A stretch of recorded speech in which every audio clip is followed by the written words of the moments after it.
Hey guys, Ian here. I'm going to show you how you reset your trip meter on your display.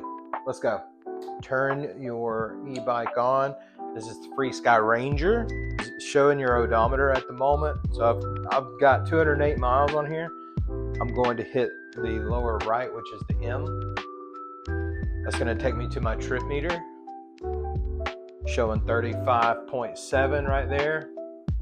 What I'm going to do to reset that, I'm going to press and hold the power and the plus button at the same time. It should take like 2 or 3 seconds. You'll see it happen here and go.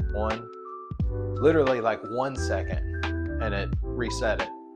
So again, all you're going to do is press and hold the power and the plus at the same time, and it resets it. Hope this helped you. If it did, give me a like, subscribe. See you guys on the next one.